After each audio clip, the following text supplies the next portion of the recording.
Humihingi na po ng saklolo si Jerbil Luistro said that she will recommend that the House of Representatives under the leadership of Speaker D to tap private counsels to help secure the conviction of Vice President Sara Duterte. Ayan humihingi na po ng tulong. Kala mo ang gagaling nila, no? Pero yung pala, kailangan nila ng mga private counsel para po may pagtanggol yung o ma-prosecute itong si VP Sara Duterte. Natatandaan ko po, ang layo po nitong ni Jerbil Luistro, no? Natatandaan ko nung panahon ni Erap, nung si Erap po ay na-impeach o sumalang sa impeachment court. Ang galing po ng congressman na pinuno ng lead counsel ng ng prosecutor at that time. Alam niyo po kung sino? Joker Arroyo. Ang husay po, no? Maski po yung mga nakikipagtagisan po si Joker Arroyo nung panahon na yun. Maski po dun sa mga senator judges.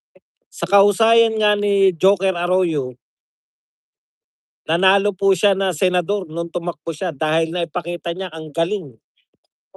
Yung Nil Tupas din nung panahon ni Corona, mahusay din po. Kahit po binabara-bara na ni dating senador o nasirang senador Miriam Defensor Santiago, talagang hindi po bumibigay si Nil Tupas, no? Tansya ko rito kay Jerbil ni hindi po siya maglilid. Sa totoo po, hindi po kakayanin ni Jerbil, panay drama lang yung kaya niyang babae na yan. Panay pagdadrama lang sa simula. Wala po, pag may bumara po dyan, kawawa. No? Pag kinwestiyon po, pag si Marcoleta po nakatapat niyan, siya po yung nagpo-prosecute, tapos si Marcoleta katapat, o si Alan Cayetano, o sino pa ba magagaling dyan?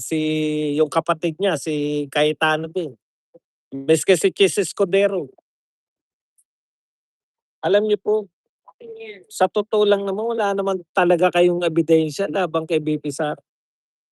Mahirapan po kayong prosecute si BP Sara kasi tignan nyo naman, sinong pangunahin yung si Madriaga, tsaka si Trillanes. Okay. Yung kay Trillanes, hearsay yun eh. Hindi po, mahirapan po kayo na hearsay po ang batayan ninyo. Magpo-prosecute po kayo ng Vice President tapos hearsay. Hindi naman tauhan ni BP Sara si Trillanes. Wala po siyang papel kay BP Sara. Paano ka magiging testigo laban kay BP Sara? Si Madriaga naman, napatunayan na nating lahat na nagsisinungaling. Tandaan po nyo isang side pa lang po yung naririnig natin pero hindi nyo na po pinaniniwalaan. Diba? Ano talaga yung kinakaso nila? Diba? Ngayon, ang sinabi ni Laila de Lima, yun pong kill threat.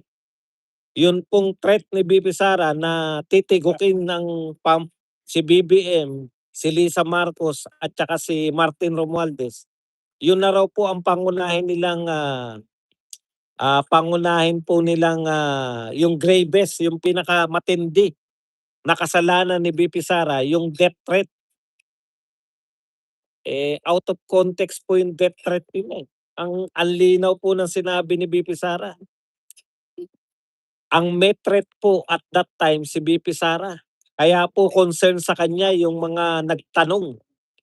Kumusta po ang security nyo? Sabi, di ba? Huwag kayong mag-alala. Kasi hindi ako matutulad kay Ninoy.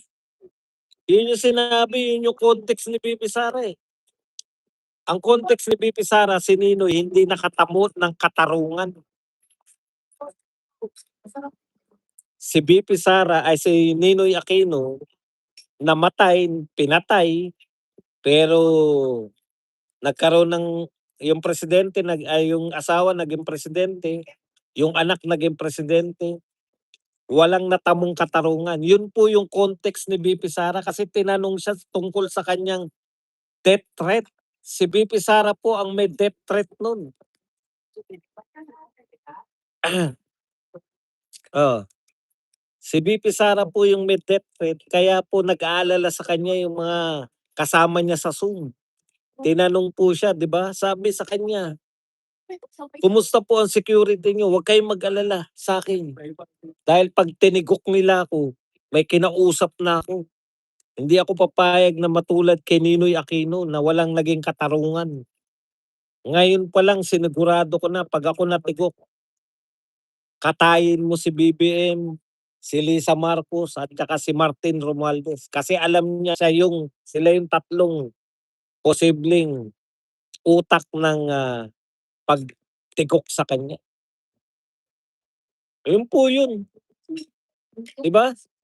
Hindi po siya hindi po siya death threat na may kinausap na ako at papatigok ko yang mga yan out of the blue, wala pong gano'n. Hmm, yan yung sinasabi natin.